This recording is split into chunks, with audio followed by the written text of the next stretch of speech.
I'm Eric Chemi, and this is Politely Pushy. Brett, I'm so glad to be able to talk to you today. We're not that far apart from each other right now. We could have almost just done this in person, but it's exciting for me that you're here. It's another former TV guy joining Bospar. You're the new SVP of Media Relations. So I got to ask you about everything you've done, because you've gone from the tech world. You were working at CNN, at Fox, you do the radio. Now you're here in PR. So we've got a little bit of this similar overlap. So there's a lot to get to. We only have about a half an hour, so we'll have to be efficient with the time. So thanks for coming on with me today, Brett. Thanks for having me today, Eric. Good to be here with you. I know you're geographically very close from where we are here on the East Coast, but it's great to be here. It's great to be at Bospar and an exciting new challenge ahead. So talk about first, before we get into some of the more current stuff, I do want to go back a little bit, because your background is a lot of personal tech, consumer tech. You've done a lot of reporting there. So obviously you're a good fit for all the tech company clients that Bospar has. When you saw CES this year kind of imploding in front of you, I mean, were you planning on being there in person? How did that affect you? Because you're sort of Mr. CES in a lot of ways. Yeah, I was very much looking forward to going to CES this year. It was all virtual last year because of COVID-19 was really kind of at the peak of the pandemic. And right around when the vaccines were just starting to come out. So a little too soon for most people to go, especially considering it's an international audience that goes to CES. But CES it's such an amazing experience. I mean, to give you some background on it, it's over 50 years old as a trade show. It's the largest in North America. And it is where the world said hello to high definition television, CD players, DVD players, laser discs, if anybody remembers that. I kind of remember Laserdisc. It had a brief showing in the late 80s. But CES is such a great time, and we were scheduled to go. Actually, one of our Bospar clients was going to be there, and within the last couple of weeks leading up to the show, it just slowly started to fall apart, it's sad to see that. I know some people did end up going. A lot of the media did not end up going.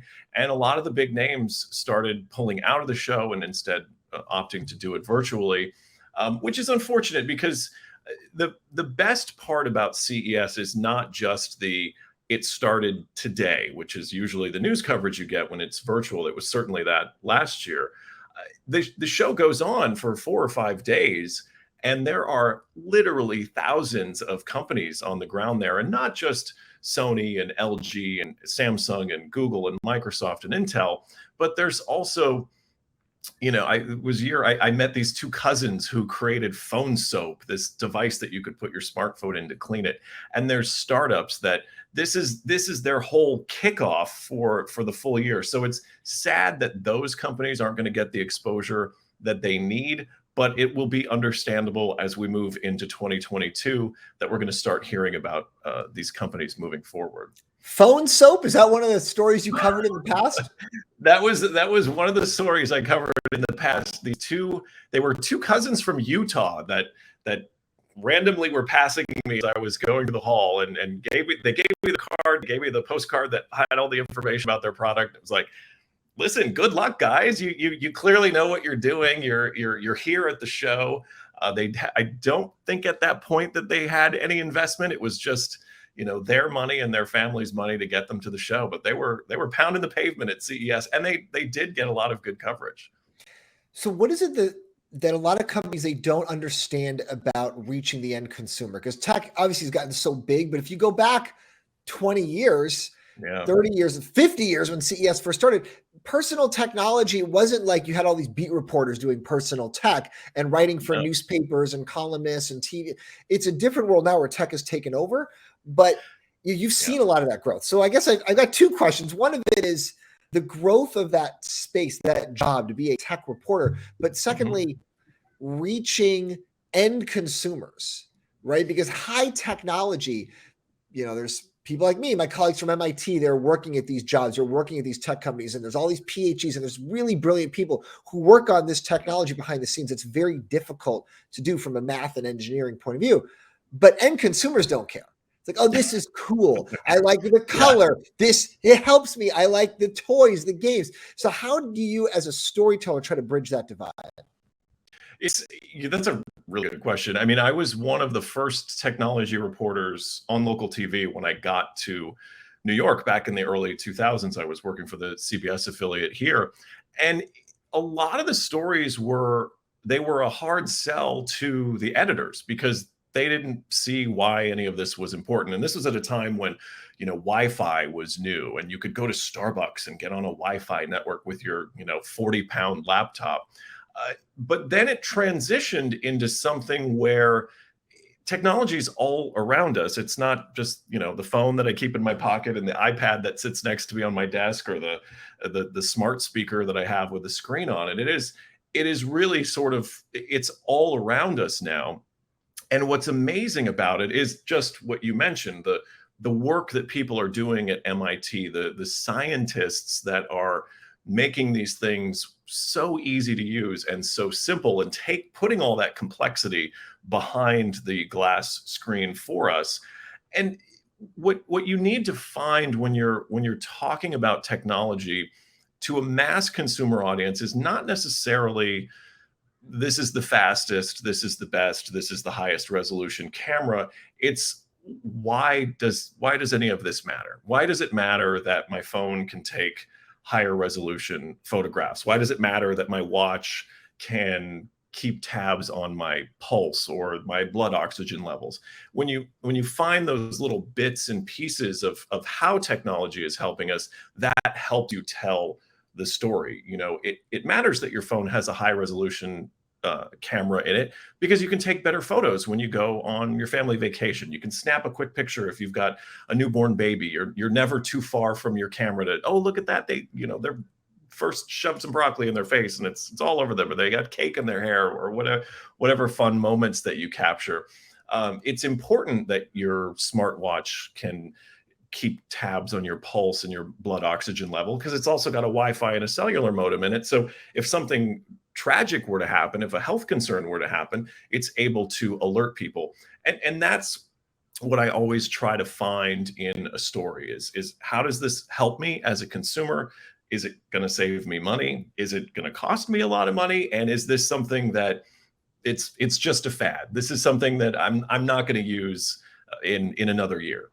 The fads, that's what I was going to ask you. So I'm glad you said that. Are there certain products, certain technologies that you thought this is going to be huge and you were just dead wrong? I thought that 3D TV was going to be huge. I really thought that was going to be a great piece of technology. They talked about it at CES year after year after year, but it never found any traction with consumers. Television is interesting and not in terms of the content of it, the actual devices that we buy, the television sets that we buy, as our parents would refer to them, because there's so many pieces that go into making a television a success. And I mean, like, high definition television, part of the reason it's a success is because all the broadcast networks got on board with standard. The NFL got on board with broadcasting their games in high definition, and that gave consumers a reason to upgrade from their bulky, tube color TVs to these nice flat panel high definition TVs. We're seeing sort of that same trend now with 4K TVs and these the set-top boxes, the Apple TVs, the Roku, the Amazon Fire Stick, things like that are bringing that higher quality content to the higher quality screens. As for something that I thought would be better, I had always kind of hoped things like mini disc and recordable CDs and things like that would have stuck around for a little bit longer. But I think the timing on that technology was off, because as we were seeing the rise of recordable CDs and mini discs, we were also seeing at the same time the parallel path of the rise of MP3s and streaming services, which they won the day. They were the format that everybody decided to use. Do you ever feel like you're getting too old for this? Like, it's one thing to be in your 20s and high tech is cool, and then in your 40s it's like, I can't keep up anymore. I don't know what's going on. There have definitely been a few moments of I might be too old for this. The explosion of dating apps, I think, was something that I was not prepared to follow because I was no longer single, so I didn't need to use them. So the I was concept of prepared to just stay single. I was like, I am not using this. I will just die alone, but I am not doing any of this. Yeah, it's funny how the functionality of dating apps have worked their way into the vernacular, the swiping left or right. I'm still not 100% on which one is good versus bad, swiping left or right. But good for you kids and and figuring that out. But listen, it's, I think we're in an interesting sort of transitionary time where we are all so connected, yet in many ways we're all very isolated. And I think this is going to be an interesting couple of years as we're coming out of the quarantine, as we hopefully are putting this pandemic behind us, to see where technology takes us, and where as a society we have to draw the lines on where we want, how far we want to go with technology, and how much, how much privacy do we want. There's a whole conversation there on using those types of apps. So what do you do yourself? Do you stay off the cloud? It's hard to avoid it. Do you monitor, you do all the privacy settings when you're doing the browser, VPNs? There's all that stuff that people can do, but they make it hard to do that. All the convenience is if you play ball and you accept all the cookies and you do everything they want you to do and you get tracked, and if you try to not do it, your life becomes much more difficult. It is definitely challenging if you want to be outside of that. I don't have an issue with where we are in privacy. And I actually think it's a bigger story that needs to be told, because we're not living in this, George Orwell 1984 kind of privacy, though there is a magic screen or a telescreen, as they called it in the book, in my apartment, and it's sitting here next to me on the desk. There's a camera in my laptop. There's a camera on my phone. There's a GPS in my phone as well.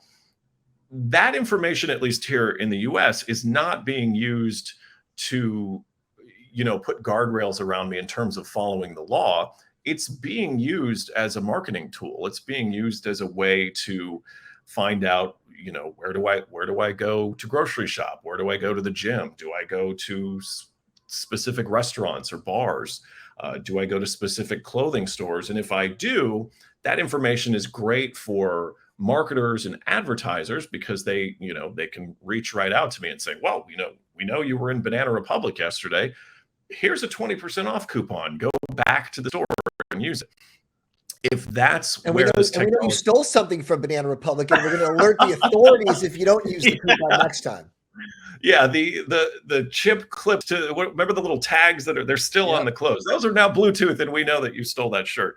As I feel like, as long as the technology is being used to benefit people, I don't see a problem with it. We have seen stories of, people doing the DNA test, the ancestry test, to find out where they're from, and that information being used by police to solve cold cases.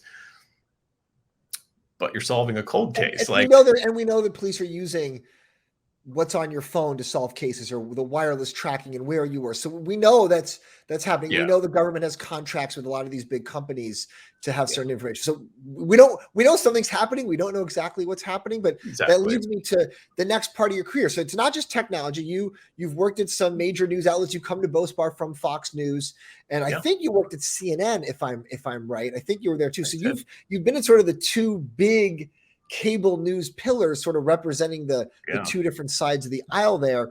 And I can imagine this conversation right here, right? How is data being used? Who's using the data? How are they tracking you? Privacy, not, would have a very different perspective, the way they would tell that story at those two different networks. Absolutely. And, we see that for all the news stories now. And it's not necessarily that CNN is telling you one narrative and Fox is telling you another. It's more of how the story is told to the audience. Like Fox Business used to like to say, it's where Main Street meets Wall Street.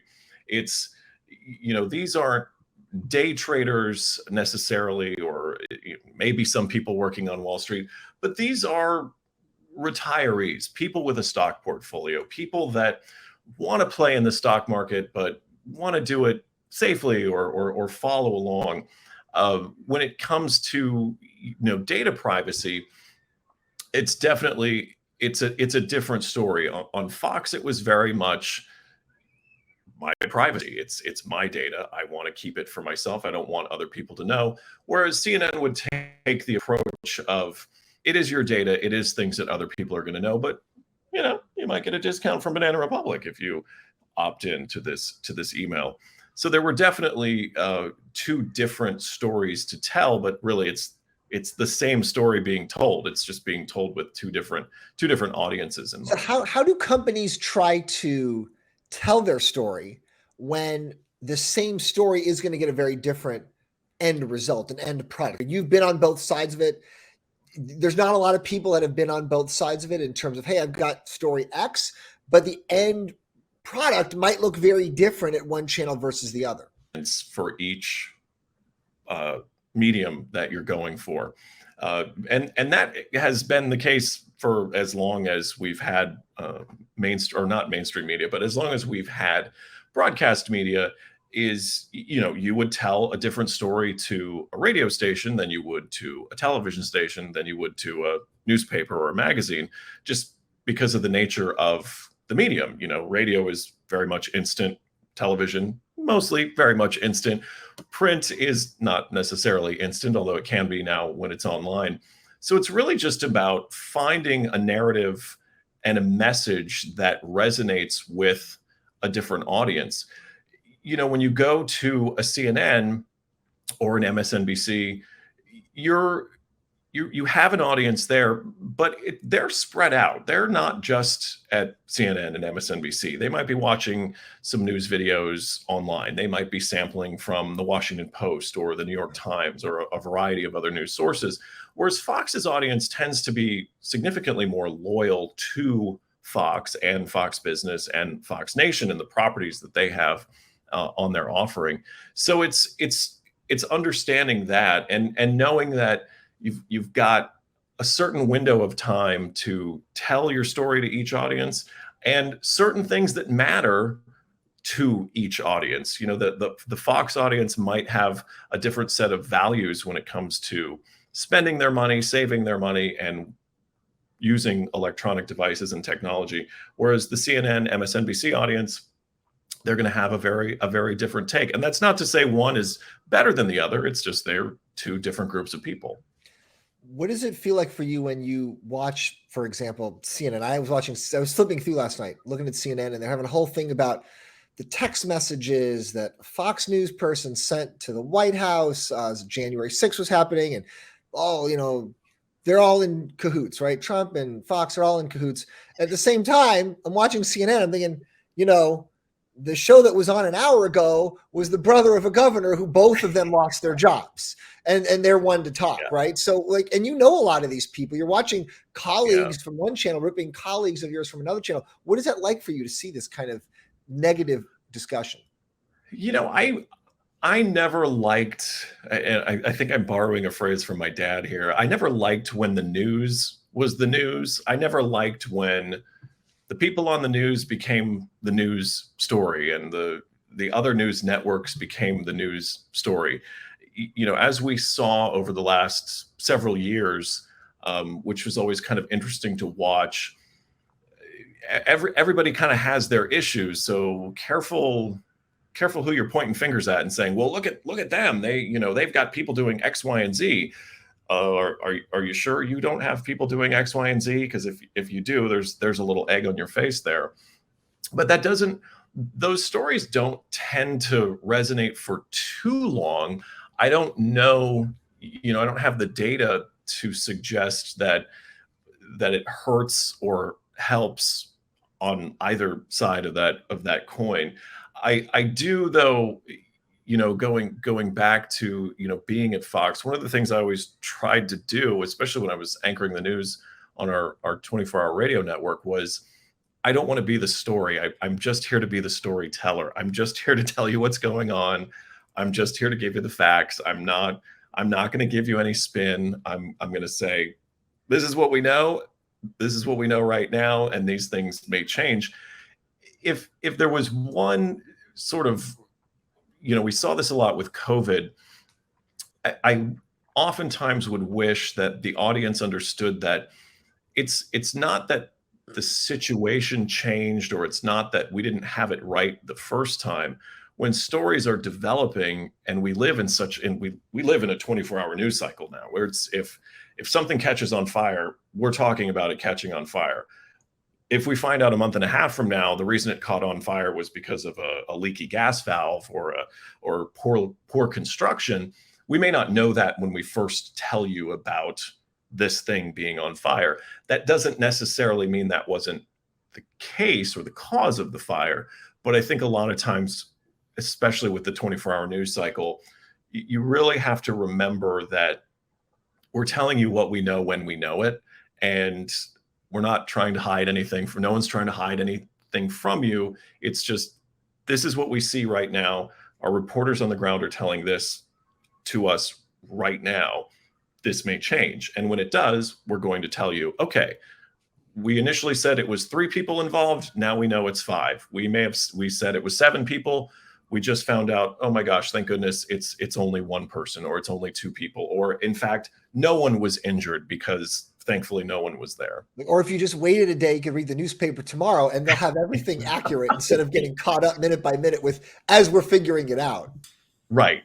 So yeah, when you're watching the 24-hour news and the live coverage, just give them a break. They are oftentimes, you've got the earpiece in, someone's screaming in your, I mean, you probably remember this, screaming in your ear about go to this, get this reporter in, go to this. You've got 7 TVs in front of you that you're trying to watch and get all the information that you can and talk to the audience at the same time. What is it that most people don't understand about each network? Like if you look at CNN, look at Fox, when you were just living in New York, working at these places, talking to friends or family, hey, I work here or I work here now. What was there certain misunderstandings or misconceptions about each of those networks? Because everyone has their viewer perspective of it, but right. They don't know what it's like inside. I'm sure you would get similar questions over and over again about each one. And my guess is you got different questions about each one. Very much. What was always interesting is people assume based on where you work, your political beliefs, based on where you work. That's what I'm trying. That people would assume what your political beliefs are based on. If you work at CNN, you're a Democrat. And if you work at Fox News, you're a Republican. They just that was always the assumption. And it always made for interesting, bar conversation, fodder for conversation amongst, people you don't necessarily know very well, because that's not necessarily the case. I mean, any journalist would tell you, well, I should say rather, any journalist wouldn't tell you if they were Democrat, Independent, or Republican. They're just going to tell you the facts. And that was always sort of the thing that I found most interesting. People assumed, oh, you work at Fox, you must be a conservative Republican. Oh, you worked at CNN, you must be a liberal Democrat. It's like, I don't know. I just make my decisions based on the facts at hand. And I'm just here to tell you the facts. I'm not here to give you. So what are you if you worked at both then? Are you just a confused person? No, I think I'm just, I just try to be as informed as I can on issues so that when I speak to people, I'm giving them the most accurate information. Your radio voice is so good. I'm just listening here. And this is why you're anchoring the 24/7 radio network. Radio was fun. How much your career was radio versus TV versus doing both at the same time? I would say the majority of my broadcast career was actually radio. I actually started in radio. I was a music DJ, if you can believe that. That was an interesting time. It was, late 90s, early 2000s. There was a lot of mergers and acquisitions, a lot of, the competition was now literally across the hall as opposed to across the street or down the street, as it were. There was a lot of automation going into play with music radio. I don't know that that's really much of a secret anymore. If you tune on the local radio station, you can probably tell, I haven't heard anybody say anything for a while. I'm just hearing a lot of music and commercials. But I spent the bulk of my time in radio, and then did both at the same time. In New York here, I had the pleasure of working for 1010 Wins, which is the all news station here in New York, which was a fascinating place to work. I mean, it was 24 hours. You were on for a half hour at a time, and it was intense because you were, as it was explained to us when we worked at 1010 Wins, we were a utility. So we weren't a news station. We were a utility that our audience turned to for information. It was not just the time and temperature, because that's on an app now. But if you were stuck in traffic, if you heard an explosion, if the power went out, if anything happened, people were tuned to us for that information. I did 1010 while I was a reporter for our local Fox affiliate. And then obviously my last spot while I was anchoring the mornings at Fox Radio for our 24-hour Sirius XM channel, I was also doing TV segments. And they're both such different mediums. I always told people who came through, if you want to be on television, if you want to be on video, you should absolutely start in radio, because when you're on the air in radio, it's just you. There's no engineer, there's no sound person, there is no graphics person. There may be a writer if you're at a news station, but when I was in the booth anchoring those newscasts, I was by myself, and if anything went wrong, it was up to me to figure out what to do next. So if the soundbite didn't play, if the commercial break didn't start, if we didn't come back from the commercial break properly, all of those things you had to be ready and prepared to deal with. And that skill set translates when you go to do television, because you might plop down to do your story and the prompter might go down, or your earpiece might pop out while you're there, and you gotta, what do I do? You can't just stare at the camera like a deer in headlights. You have to keep moving. I would probably be the deer in the headlights guy, because I didn't have that. I didn't have that type of radio experience. I had some, but not as much as yours. So I think I'm a little spoiled, because I'm like, what do you mean there's no audio person and writer? Like, I need all of these people. I can't just do this by myself. So talk about SVP Media Relations. That's what you're doing now at Bospar, having just come from Fox. What does that mean, media relations? Isn't that what the whole point of a PR agency is? Why is that a specific niche within the agency? What are you doing in particular? What I'm hopeful to be doing is helping our clients find their message that's going to resonate across the board, not just to Fox, but to CNN and to every other platform that we can find. There's a certain way of storytelling that works for specific mediums, that like I had said earlier about, whether you're talking to print or talking to radio or talking to TV, there's a different way to speak even to the people that work there. And my goal here is, having worked in multiple mediums, is to help different people craft their message so that it has the biggest impact wherever they want it to go. So if that's a client who wants to be on TV, I want to help them craft the perfect pitch that is not only going to get the attention of a reporter or a producer or a booker, but also have enough meat to it so that when it gets elevated up the flagpole, as I used to say, I have to run this up the flagpole and see what my boss says. When it goes up the flagpole, I want to make sure it's got enough meat to it that they're going to take a bite. And one thing that I've seen over the years, newsrooms are crazy, for one. They're very busy. People are very busy. They're often short-staffed, and you're juggling plates and you're juggling chainsaws and you're doing all these things at once.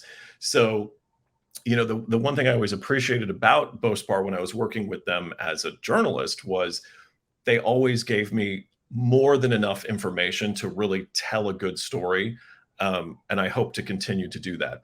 Also hope to be working with our clients to get them ready to do media, get them ready to go on TV or do a radio interview, and sort of, wave the magic wand to give them the best tools possible so that they can really knock it out of the park when they get their chance to be on TV and media. What are some examples of tweaks, magic wand, pitch reframing, message reframing that you've already done so far? There are certain hard conversations that you've had with clients about, like, hey, you know what, this is, I like what you said, but maybe we're going to do it this other way, 180 degrees different. What are some examples? Sorry, you don't have to name any names though. The one thing that I've sort of leaned on is the news cycle and understanding the news cycle. When I was a reporter, the thing that always kind of irked me was when, hair on fire breaking news is happening and you get the email chime and it's a PR person pitching you for something where you're like, this has nothing to do with anything that's happening right now. So that's been one tweak that I've tried to apply for people, where it's, listen, this is a great idea. This is a great company. This is a great piece of technology. But right now, the narrative on the news and the news cycle is focused on X. So if we can't find a way to hook into X, we either should sit on this idea for a week, maybe the news cycle will pass, or find another angle that is going to get us into the news cycle. Producers love, breaking news is difficult because it starts to get like, okay, we don't have any more new information, so we have to go with the same information. If you can come in that environment and say, we know you're talking about this huge story right now. We'll say the infrastructure bill that just passed Congress. It's a huge story, probably going to be talking about it for 2 or 3 days. Here's a unique angle on the infrastructure bill that one of our clients can talk to you about. That's a big win for us, and it's a great service to provide to producers and other journalists. Brett, this has been great. I appreciate the time so much. Yeah, so much more we could chat about, but we'll have to save it for another episode. Thanks for coming on with me today. Thanks for having me, Eric. It's good to see you.